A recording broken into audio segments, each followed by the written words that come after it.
सुनैना को एक अनजान युवक ने आवाज दी। सुनैना ने पलट कर देखा तो अच्छी कद काठी वाला एक सुदर्शन युवक उसके पीछे खड़ा था। घबराते हुए स्वर में सुनैना उसी वक्त बोली। सुनैना के भीतर एक खलबली मची हुई थी कि इस अनजान युवक ने मुझे क्यों आवाज दी। उससे भी ज्यादा असमंजस के साथ थी कि यह युवक मेरा नाम कैसे जानता है। उस युवक ने सुनैना को एक तरफ होने का आग्रह किया और उस तरफ खड़ा हो गया। सुनैना भी उसके साथ साथ बैंक के कॉरिडोर के हिस्से में आ गई, जहां अमूमन कम चहल पहल होती है। मेरा नाम रंजीत है जो है, वह युवक थोड़ा हिचकिचाते हुए बोला। इसी बैंक में काम करता हूँ, इसलिए आपका नाम पता सब जानता हूँ। मैं आपसे कुछ कहना चाहता हूँ। क्या बात है? मैं आपसे दोस्ती करना चाहता हूँ। मैं लड़कों से दोस्ती नहीं करती और मैं तो आपको जानती भी नहीं हूँ। सुनैना ने विनम्रता से बोला, लेकिन मैं आपको तब से जानता हूँ जब से आपने इस बैंक में खाता खुलवाया है। इतना ही नहीं, मैं उस जगह भी जाता हूँ जहाँ आपकी कोचिंग क्लास है, बल्कि वहाँ से रोज आपके ऑटो के पीछे पीछे आपके घर तक आना जाना भी मेरी दिनचर्या में शामिल है। रंजीत के मुंह से यह सब सुनकर सुनैना आश्चर्यचकित हो गई और उस पर गुस्सा आता है, परंतु सुनैना सोचती है कि वह लंबे टाइम से पीछा करने के बाद भी उसका मुझे किसी तरह से कोई परेशान नहीं किया। बस यही बात सुनैना को भा गया। सुनैना को लगा कि नौजवान सामान्य लड़कों जैसा नहीं है। अभी तक की बातचीत में भी बहुत अच्छा भी और समझदार ही लगा है कि इसी निश्चल प्रेम को देखकर वह शांत रहती है और बड़े सरल भाव से उसे कहती है, आप ये सब क्यों कर रहे हो? सुनैना जी, मैं बिना लाग लपेट के बात सीधे सीधे आपसे कहता हूँ, मैं आपसे शादी करना चाहता हूँ। सुनैना उसे एक तक आश्चर्य से देखती रह जाती है। उसे समझ में नहीं आ रहा कि यह सब क्या हो रहा है। उसे कोई जवाब भी नहीं सोचा। हाँ, उसके कपालों पर अजीब सी लालिमा छा जाती है। नजरें झुक जाती हैं और हृदय की गति बढ़ जाती है। जैसे कुछ नहीं बोल पाती। उसके होंठ हो जैसे बर्फ की तरह जम गए। बिन कुछ कहे चुपचाप बैंक के गेट की तरफ आगे बढ़ती है। मौसम में हल्की ठंडक होने के बाद भी वह दुपट्टे से माथे पर पसीने की बूंदों को पोंछती हुई पैदल ही घर की तरफ चल देती है। चलते चलते उसे महिमा याद आती है। उसकी सहेली, जिसके साथ इस बैंक में पहली बार एमसी एंट्रेंस एग्जाम की तैयारी हेतु कोचिंग की फीस जमा करने के लिए पैसे निकालने आई थी। पैसे निकालने के बाद जब सुनैना चलने लगती है तो उसे ऐसा महसूस होता है जैसे उसे कोई देख रहा है, पर बहुत ध्यान नहीं देती।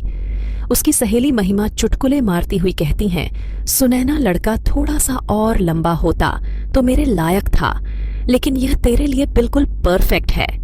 सुनैना नजरें उठाकर भी नहीं देखती और मंद मंद मुस्कुराती हैं। सभी सहेलियां खिलखिलाकर हंसते हुए बातों को हवा में उड़ाकर चल देती हैं। क्या महिमा ने उस समय इसी में जगह जिक्र किया था?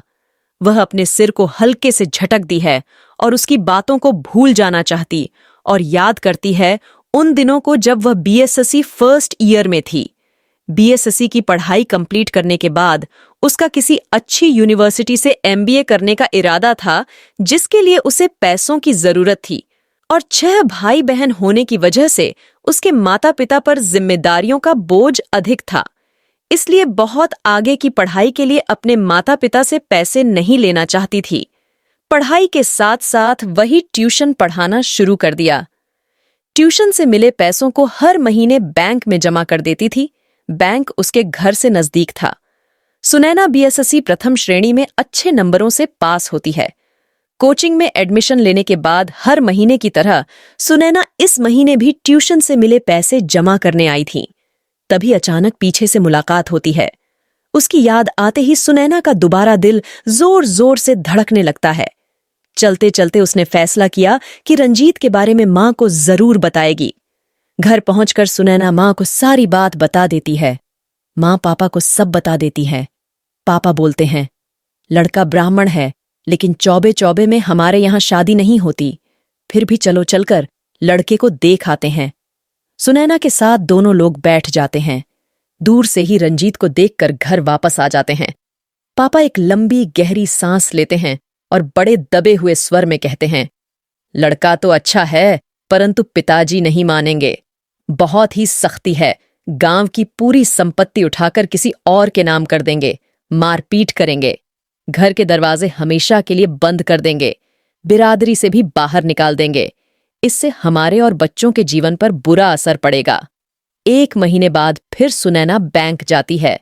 पहुंचते ही रंजीत सुनैना को रोक देता है, जैसे वह निहारिका का पहले से इंतजार कर रहा हो।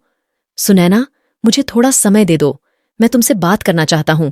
मुझे समझने की कोशिश करो। कोई फायदा नहीं, मेरी शादी आपसे नहीं हो सकती। ठीक है, हम कहीं और बैठकर थोड़ी देर बात तो कर सकते हैं। ओके, बोलकर सुनैना घर वापस आ जाती है।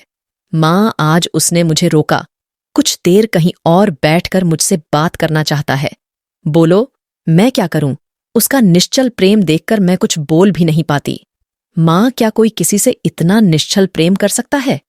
3 साल से मेरा पीछा कर रहा है, फिर भी कभी मुझे परेशान नहीं किया, कानों कान भनक भी नहीं लगने दी।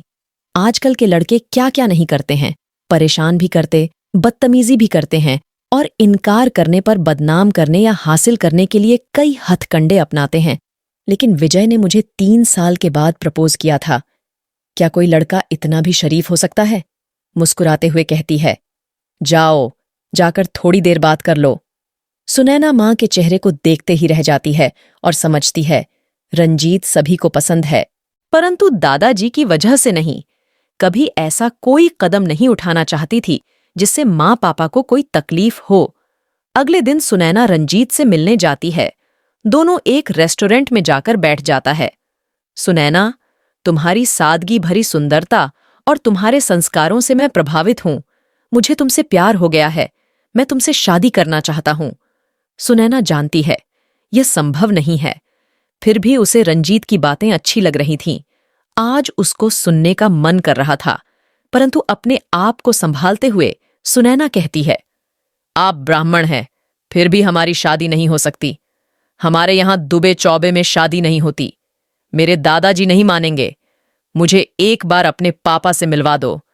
मैं तुमसे वादा करता हूं, यदि उन्होंने इनकार कर दिया तो मैं कभी तुम्हारी गली में कदम नहीं रखूंगा, कभी तुम्हें परेशान नहीं करूंगा, हमेशा चला जाऊंगा, कभी भी तुम्हारे सामने नहीं आऊंगा। सुनैना जानती थी कोई फायदा नहीं होगा। पापा कभी भी दादाजी के खिलाफ नहीं जाएंगे और जाना भी नहीं चाहिए। सुनैना भी ऐसा कोई काम नहीं करना चाहती थी जिससे आगे चलकर माँ पापा और उसके भाई बहन को कोई परेशानी हो।